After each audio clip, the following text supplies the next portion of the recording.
ഇത് മലേഷ്യയിൽ 3-ാമത്തെ ദിവസമാണ് കേട്ടോ. രാവിലെ എഴുന്നേറ്റ് ബ്രേക്ക്ഫാസ്റ്റ് കഴിക്കാനായിട്ട് പോവുകയാണ്. എന്നിട്ട് ഇന്ന് ഞങ്ങൾ വിസിറ്റ് ചെയ്യുന്നത് അക്വേറിയമാണ്.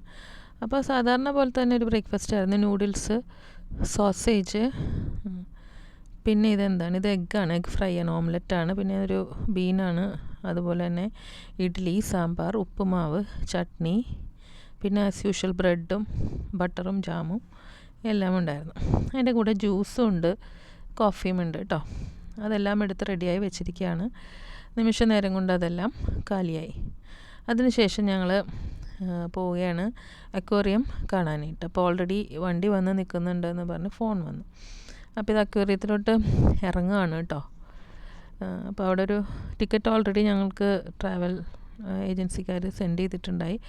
അതിലേക്ക് കയറാൻ നിൽക്കുകയാണ്.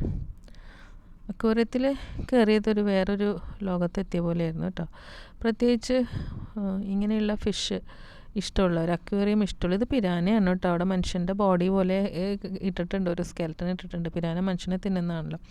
അപ്പോൾ ഞാൻ പറഞ്ഞു ഒന്ന് പ്രത്യേകിച്ചൊരു ഇങ്ങനെ അക്വേറിയമൊക്കെ ഇഷ്ടമുള്ളവർക്ക്, ഫിഷിനെ വളർത്താൻ ഇഷ്ടമുള്ളവർക്ക് അതൊരു സന്തോഷം തരുന്നൊരു സ്ഥലമായിരുന്നു കേട്ടോ. എനിക്ക് ഭയങ്കര ഇഷ്ടപ്പെട്ടു അത്. പല തരത്തിലുള്ള മീനുണ്ടായിരുന്നു അവിടെ. പക്ഷേ എല്ലാം ഒന്നും എടുത്തില്ല ഞങ്ങൾ, ഭയങ്കര ലെങ്തി ആവുമല്ലോ. പിന്നെ കാണുന്നവർക്ക് ഞങ്ങൾ കാണുന്ന അത്രയും ഭംഗിയായിട്ടത് ഫീൽ ചെയ്യണം എന്നില്ല ഈ വീഡിയോയിൽ കാണുമ്പോൾ. അപ്പോൾ കുറേ ഐറ്റംസ് ഉണ്ട്. ഇതൊക്കെ കണ്ടോ, നമ്മുടെ ഡയറി വൈസോപ്പോഡ് എന്ന് പറഞ്ഞ ഇങ്ങനത്തെ ഒരു ഐറ്റമാണ്. അതൊക്കെ അവിടെ നമുക്ക് അറിയില്ല, ഇതൊരു ചെറിയ ജീവികളാണ്, അതിൻ്റെ അകത്തുള്ളത് അറിയില്ല. ഇത് കണ്ടോ, ഒളിച്ചിരിക്കുകയാണ് ആ ഒരു റോക്കിൻ്റെ അകത്ത്. നമ്മുടെ പച്ചക്കുതിരനെ പോലത്തെ വലിയൊരു ഐറ്റമാണ് കേട്ടോ. പേരൊക്കെ ഉണ്ട് കുറേ, എല്ലാം ഒന്നും ഓർത്തിരിക്കില്ല. ഇത് കുറേ എന്നെ ഞാൻ വീഡിയോ എടുത്തപ്പോൾ എന്നെ പേടിപ്പിക്കാൻ നോക്കിയിട്ട് ഇങ്ങോട്ട് വന്നിട്ട് വന്നത് എന്നെ പേടിപ്പിക്കാനാണ്.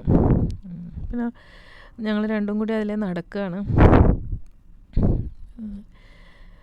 പല തരത്തിലുള്ള നമ്മൾ കാണാത്ത പോലത്തെ ഫിഷാണ് അവിടെ ഉണ്ടായിരുന്നത്. ഇത് നോക്കിക്കോളൂ, അതിന് പറയണത് എന്താ, ലയൺ ഫിഷാണ്. ഇത് നോക്കിയേ, ഇത് ആ മണ്ണിൽ കൂടി തലയിട്ടിട്ട് ഇങ്ങനെ നമ്മൾ അനങ്ങാണ്. അതിന് പറഞ്ഞ സ്പോട്ടഡ് ഗാർഡൻ ഈൽസാണ്. അത് മഡിൻ്റെ അകത്ത് അല്ലെങ്കിൽ ആ മണ്ണിൻ്റെ അകത്ത് ഒളിച്ചിരിക്കും. അങ്ങനെ ഇതെല്ലാം ഒരേന്നായിട്ട് ഇങ്ങനെ സൂക്ഷ്മ നിരീക്ഷണം നടത്തി നടക്കുകയാണ് ഞങ്ങൾ. വളരെ മനോഹരമായിരുന്നു കേട്ടോ. അവരതിൻ്റെ അറേഞ്ച് ചെയ്ത് വെച്ചിരിക്കുന്നതാണ് ശരിക്കൊരു കടലിൻ്റെ അടിയിലത്തെ പോലെ തോന്നിപ്പിക്കുന്ന തരത്തിലാണ്. നിറച്ച് മീനുകളായിരുന്നു. ഇവിടെ തന്നെ ഇപ്പോൾ വലിയ മീനുണ്ട് കേട്ടോ. എനിക്ക് തോന്നുന്നു അമ്മൂൻ്റെ അത്രയും വലിപ്പമുള്ള മീൻ വരെ അവിടെ ഉണ്ടായി. അത് മനോഹരമായ കാഴ്ചയായിരുന്നു അത്. എനിക്കൊരു സിലിണ്ടർ പോലത്തെ ഒരു ടാങ്കിലാണ് ഇതൊക്കെ കിടക്കുന്നത്. കണ്ടോ, വലിയ മീനാണ്. ഇതിൻ്റെ അകത്ത് തന്നെ ഒരു ഇത് ചെറുതാന്ന് പറയാം, അതിൻ്റെ ഭയങ്കര വലിയ മീനുണ്ട്. അത് കുറേ നേരം അവിടെ നിന്നപ്പോൾ അത് അവിടെ ഹൈഡ് ചെയ്യാൻ തുടങ്ങി. കണ്ടോ, ഇതൊക്കെ വലിയ മീനാണ്. ഞങ്ങൾ മാത്രമല്ല വേറെ കുറച്ച് പേര് അവിടെ നിന്ന് ഫോട്ടോ എടുത്തിരുന്നപ്പോൾ അത് അവിടെ നിന്ന് മാറിക്കളഞ്ഞു. അപ്പം കണ്ടോ, ഫിഷ് അമ്മു അതിനെല്ലാം നോക്കണ്ട, കുറേ പേര് അവിടെ നിന്ന് ഫോട്ടോ എടുക്കുന്നുണ്ട്. അവിടെ ഒളിച്ച് നിൽക്കുകയാണ് കേട്ടോ ഇപ്പോൾ ഈ ഫോട്ടോ എടുക്കുന്നത് കണ്ടിട്ട്. മനോഹരമായ കാഴ്ച തന്നെയാണ് കേട്ടോ. അത് എടുത്തെടുത്ത് ഞാൻ ഇടയ്ക്ക് പറയുന്നത്, അത്ര ഭംഗിയായിട്ടാണത് പറയുന്നത്. പിന്നെ ഇത് വേറൊരു കുറേ മീനിൻ്റെ ഇത്ര തരം ഫിഷസ് ഉണ്ടാവുമെന്ന് നമുക്ക്. ഇത് നോക്കിയാൽ കോക്കനട്ട് ക്രാബാണ്, ശരിക്കും നമ്മുടെ തേങ്ങ പോലെ തന്നെ ഇരിക്കുന്നു. അത് ഒന്ന് കാണാം, ശരിക്കും എടുക്കാനൊന്നും പറ്റിയിട്ടില്ല. അതിനോടൊപ്പം തന്നെ ചെറിയ ചെറിയ മീനുകൾ. ഇത് നോക്കിക്ക്, ഇത് നമ്മളൊരു കടലിൻ്റെ അടിയിൽ കൂടി നടക്കുന്ന ഒരു അറ്റ്മോസ്ഫിയറാണ് നമുക്കിവിടെ സൃഷ്ടിക്കുന്നത്.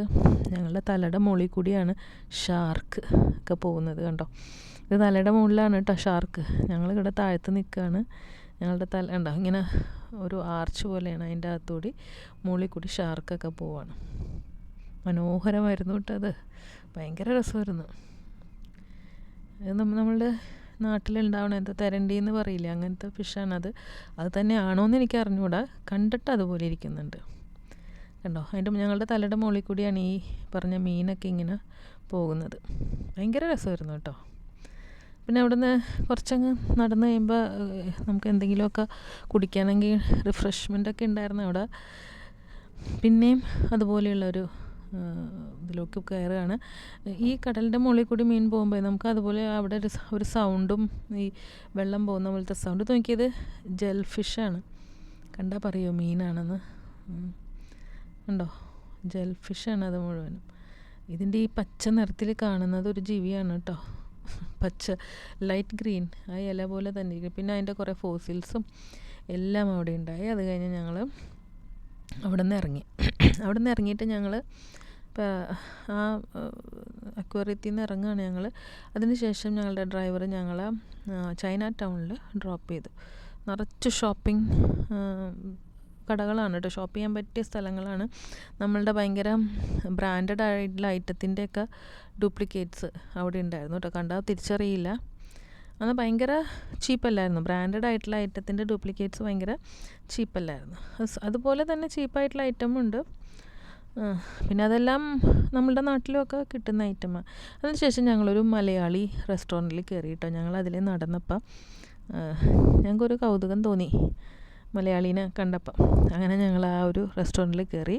അവിടെ നിന്ന് ഞങ്ങൾ ചിക്കൻ ബിരിയാണിയും ഒരു ഫ്രൈഡ് റൈസും, അതെന്തോ പട്ടായ ഫ്രൈഡ് റൈസ് എന്നാണ് കേട്ടോ അതിൻ്റെ പേര്. പക്ഷേ സത്യം പറയട്ടെ, മലയാളി ഉണ്ടാക്കിയ ചിക്കൻ ബിരിയാണിനേക്കാളും ടേസ്റ്റ് പട്ടായ ഫ്രൈഡ് റൈസിനായിരുന്നു. അത് അത്രയ്ക്ക് ടേസ്റ്റായിരുന്നു. പട്ടായ ഫ്രൈഡ് റൈസ് അതിൻ്റെ മുകളിൽ എഗ്ഗ് ഓംലെറ്റ് വെച്ചിങ്ങനെ കവർ ചെയ്തിട്ടായിരുന്നു അതുണ്ടാക്കിയിരുന്നത്. അതിപ്പോൾ നിങ്ങൾക്ക് കാണാം കേട്ടോ. അതിൻ്റെ മുകളിൽ കുറേ സോസൊക്കെ വെച്ച് കണ്ടോ. ഇത് എഗ്ഗാണ് അതിൻ്റെ മുകളിൽ കവർ ചെയ്തിരിക്കുന്നത്. അതിൻ്റെ അകത്താണ് ഈ ഫ്രൈഡ് റൈസ് ഉള്ളത്. അപ്പം അമ്മ അത് മാറ്റി കാണിക്കുകയാണ് ഞങ്ങൾ. അത് വളരെ ടേസ്റ്റി ആയിരുന്നു കേട്ടോ. എന്നിട്ട് പിന്നെ ഞങ്ങൾ ഒരു ടാസ്ക് എടുത്തു, ചലഞ്ച്. നടന്ന് ഞങ്ങളുടെ റൂമിലെത്താമെന്ന്. അങ്ങനെ ഞങ്ങൾ രണ്ടുപേരും കൂടി നടന്ന് ഞങ്ങളുടെ റൂമിലെത്തി. അപ്പം ഇന്നത്തെ ഉച്ച വരെയുള്ള കാര്യങ്ങൾ ഇത്രയേ ഉള്ളൂ. ഇനി വൈകുന്നേരം ട്വിൻ ടവറിൻ്റെ ലൈറ്റിംഗ് കാണാനാണ് ഉദ്ദേശം. Okay, thank you.